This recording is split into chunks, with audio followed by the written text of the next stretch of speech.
Hi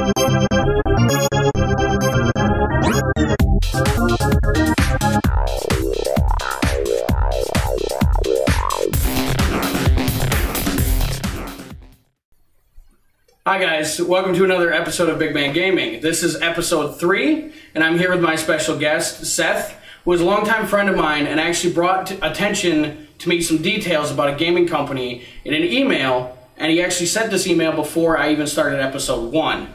Seth, I want to ask you, what is your general overall statement that you want to make today? Okay, well, I want to make a statement about EA, and I don't want to make a statement that's just going to be mere opinion. I want to talk about some specific things that EA has done recently that I'm concerned about, and I talked with Butch, he's concerned about. First of all, I just want to say both of us are fans of the developer. Over the years, we've purchased many of their games, we've played through a lot of their games of various genres of games. So it's not just EA is evil and that type of thing, but we want to talk about I want to talk about some things we're concerned about, and just to let people know and be aware of it. All right, well then, let's get into some specifics on what you want to talk about. How about we start with Madden? Okay, with the Madden franchise, and a lot of you know this, EA has purchased the rights to the NFL name. So no other developer out there can make an NFL game with the NFL name, with the players' names, that type of thing. Now, retired players are obviously not off limits and those type of things, and some other corporations have tried variations with that, but obviously with the Madden franchise having the NFL tag, and the only one having the NFL tag, they know that they're cornering the market. They know that people are going to be forced to buy their game, whatever their feelings on EA, if they want to play an NFL game. And I think that it kind of just goes towards their overall corporate policy on profitizing rather than making the best product out there. If they were concerned with making the best product out there, they wouldn't be concerned about the competition and having to buy out the rights. They would be concerned about selling the game because consumers buying the game because it was the best product, not by making it the only product. Right, and as we were younger, there were many other companies out there. I mean, we had 2K and we had ESPN that both did football. And now it's just EA since they bought it out, and since there's no bar there that they have to raise against competition, it is what it is every year. And I used to play Madden almost religiously with Seth, and it's gotten to the point where I kind of grew out of it, but it's kind of disappointing that there's no other companies there. How about something else? Let's talk about. How about like Tiger Woods? All right. Well, something that I want to talk about with EA overall throughout their games in the last couple of years here is it used to be you have to play to unlock certain things. I know both of us came up with various games and game franchises where you had to play to unlock, and now EA is doing something where instead of playing to unlock, you now pay to unlock. One example is with the new Tiger Woods 13, and I'm not going to get into the glitches and the problems with the game itself, but specifically when you buy the game, is there anybody standing there on the other side of the counter that's going to tell you, hey, you can't play through the PGA Tour unless you buy the map pack? You know, there are maps required to play through the PGA Tour. You're going to buy a golf game, you can't play through the PGA Tour unless you buy a $30 map pack on top of the $60 game.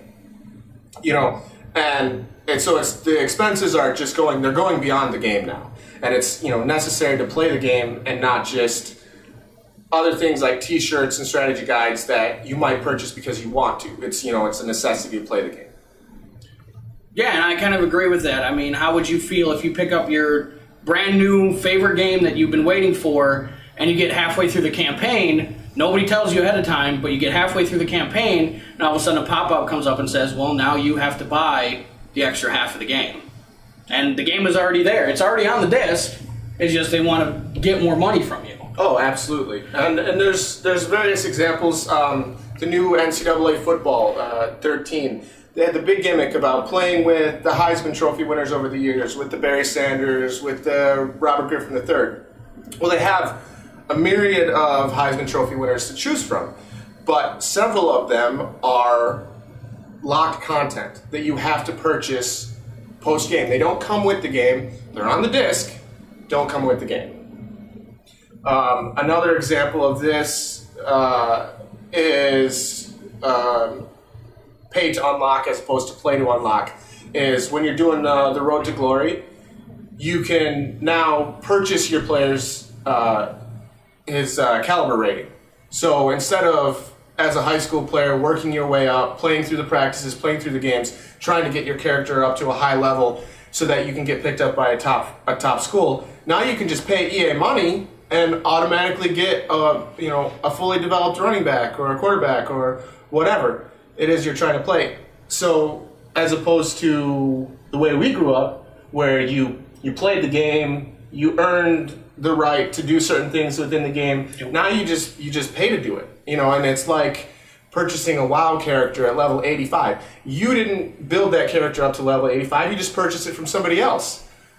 Doesn't it's an insult to me as a gamer, and I think it's an insult to the community. Oh yeah, I feel that if you want something, you should be able to unlock it. I mean, I'm going to bring up there was an incident that kind of escalated. It died down eventually, but Epic did it with Gears of War 3, and this goes kind of with the Heisman thing, that they had skins that were available for your gun, different colors, and in order to get them, or most of them, you had to buy them. There's a couple you could unlock, which I enjoyed, but you had to pay for the pack, whether it's for just one specific gun or if it was a bulk. And I honestly feel, as a gamer, they should have been there, but unlock them.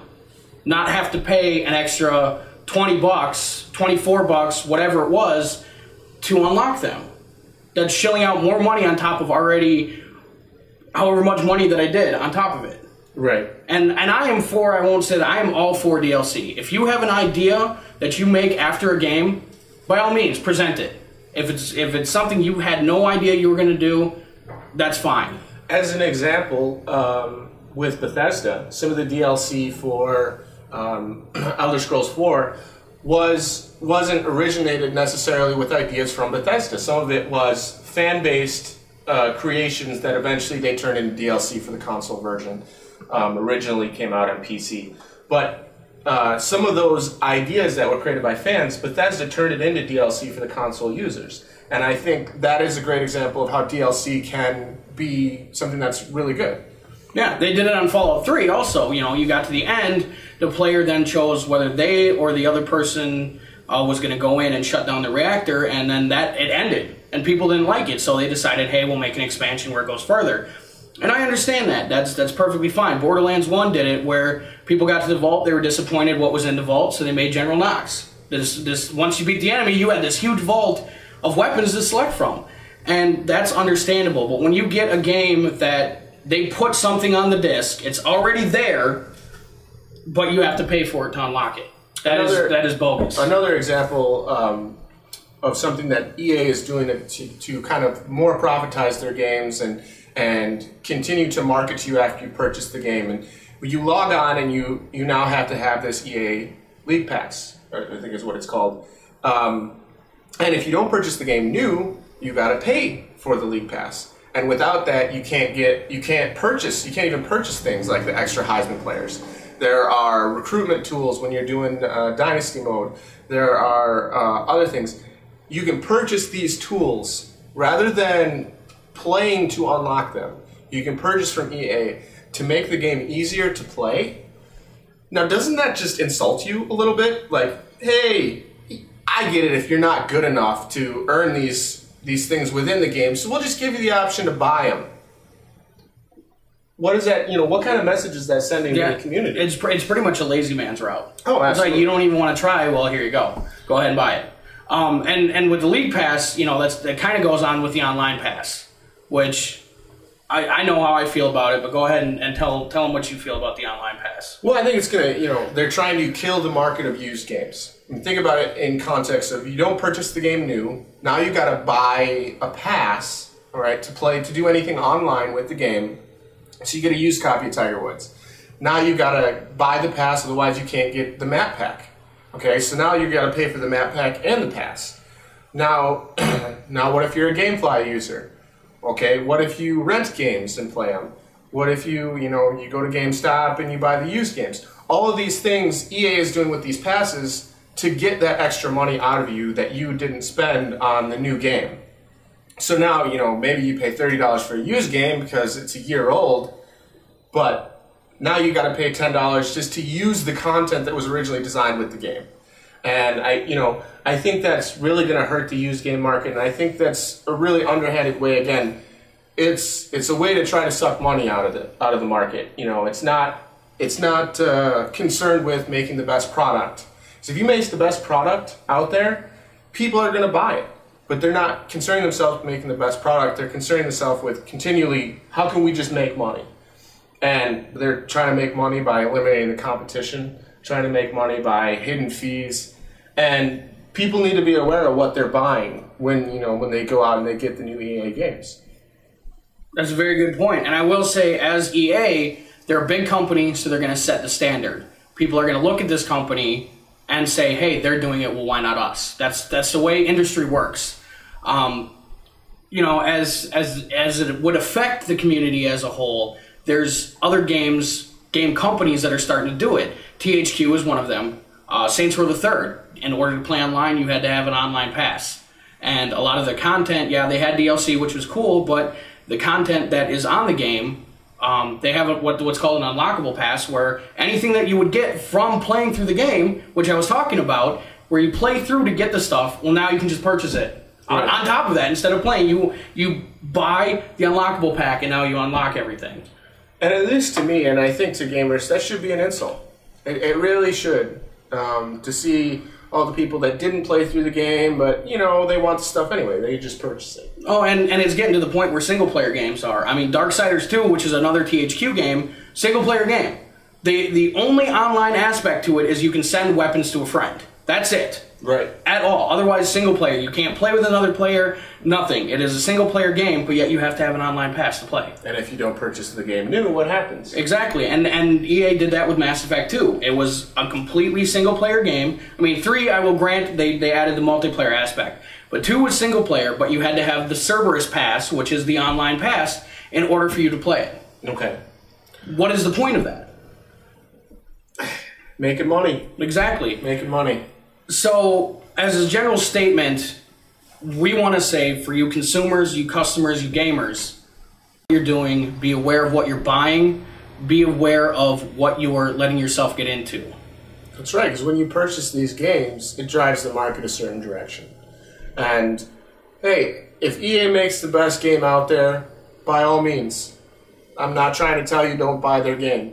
But, it is driving the market a certain way, and it's going to set an example. And it's a trend that I don't like, and I don't like to see it. And I just want other people to be aware of it too. Yeah, because I don't want to be in another game crash. I don't want us to be where Atari and ColecoVision we're kind of competing with each other, and then the game economy just crashed, and Nintendo had to pull it out of its rut. And if it goes this way, I feel, if we continue to go this way, eventually it's going to get to the point where they suck all this money out of game customers, and we're going to have another gaming crash. Mm-hmm. And then people aren't going to want to play games because it costs so much. Right. Yeah. So we need some developers that care about the product. And I think there are some out there. So. Oh, yeah. So as we wrap up this episode, is there any final statements that you would like to make? I'm personally, I'm really done with EA. I'm done with, I've been a consumer for years, 15 years or more I've been buying EA games. And I finally had it.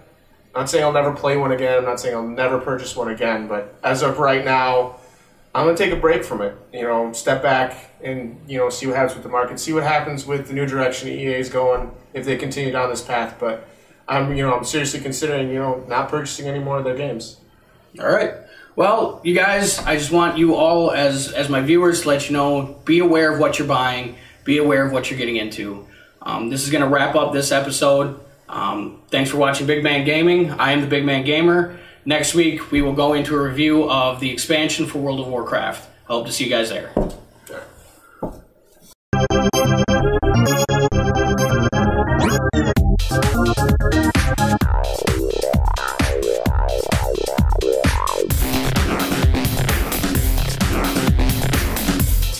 It was a nightmare.